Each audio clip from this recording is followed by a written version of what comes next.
देखिए 400 वाला जो नारा था कि 400, ये सब लोगों को भ्रमित करने के लिए तैयार किया। इनको सब मालूम है कि देश का माहौल बहुत तेजी से बढ़ा है, देश में बदलाव की तरफ जा रहे हैं।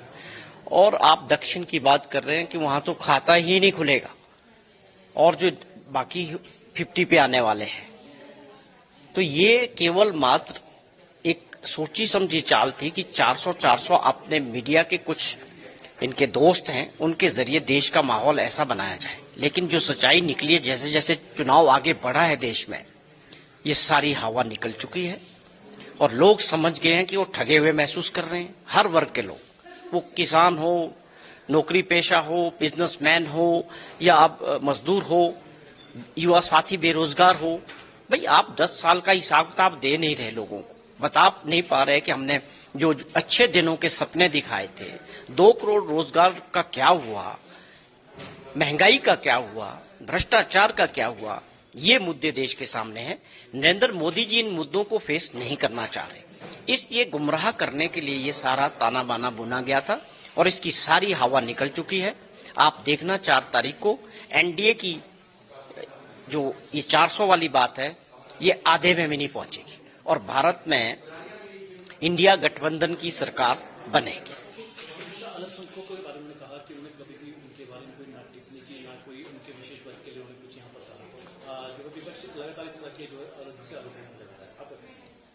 देखिए साहब, झूठ कौन बोलता है और कौन पिछले 10 सालों से क्या क्या बोल रहा है, कौन मुद्दों को भटका रहा है, कौन मंदिर मस्जिद श्री प्रभु राम के नाम पे वोट मांग रहा है, यही तो हम कह रहे हैं। यही राहुल गांधी जी पूछते हैं, जो पूरे देश में पैदल चल के उन्होंने देश की यात्रा की है, देश को समझ रहे हैं, लोगों की समस्याओं को समझ रहे हैं। देश के प्रधानमंत्री जी जो लगातार 10 साल से सरकार देश को चला रहे हैं, ये उनकी जिम्मेवारी है कि वो बताएं, बजाय आगे की बातें करने के पहले अपने 10 साल की बात जनता के सामने रखें। अब आपकी इन चीजों में, झूठी बातों में कोई आने वाला नहीं है।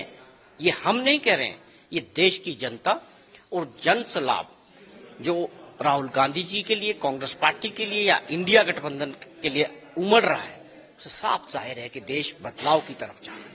उन्होंने ये भी कहा कि जो 10 साल है विपक्ष की भूमिका से जिनसे नहीं निभा पाए, कांग्रेस की अगर बात करें, और बाहर रहकर 10 साल सत्ता से बाहर रहकर वो बौखला गई है कांग्रेस। स्वाभाविक तौर पे प्रधानमंत्री जी बौखलाए हुए हैं।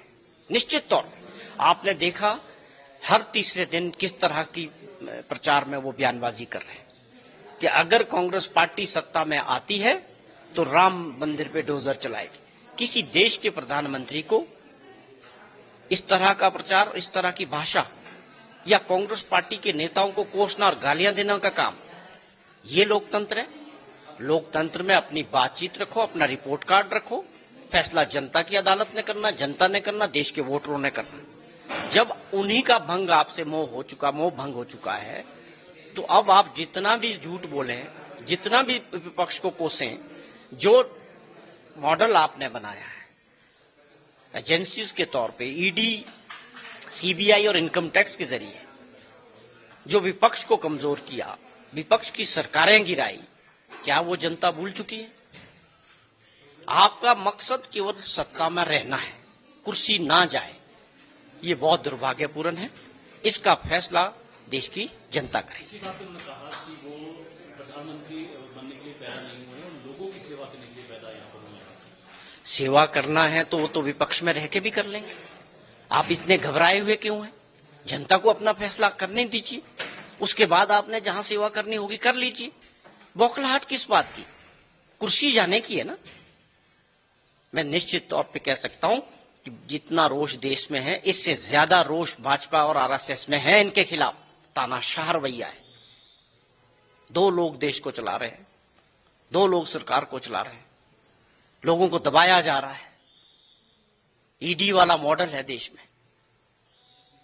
सत्ता ना जाए, भ्रष्ट लोगों को भाजपा में लाया जाता है, पहले ईडी लगाई जाती है, फिर उनको भाजपा में ज्वाइन कराया जाता है, फिर उनका भ्रष्टाचार खत्म हो जाता है। क्या लोग नहीं समझ रहे इस बात को? कोई भी भ्रष्टाचारी दूसरे दल में होंगे, कहीं भी होंगे, उनको दबाव के जरिए भाजपा में ज्वाइन कराते हैं, उसके बाद उनके सारे केसेस खत्म हो जाते हैं। क्या देश की जनता ये नहीं समझती? जनता सब समझ रही है। वो गुमराह जरूर हुई थी, अच्छे दिनों के सपने दिखा के, झूठ बोल के, लेकिन वो सारा जो भ्रम है देश का टूट चुका है। अगर आप ये वीडियो YouTube पर देख रहे हैं तो हमारे चैनल को सब्सक्राइब करें और बेल आइकन को दबाना ना भूलें। अगर आप Facebook पर ये वीडियो देख रहे हैं तो हमारे पेज को लाइक करें।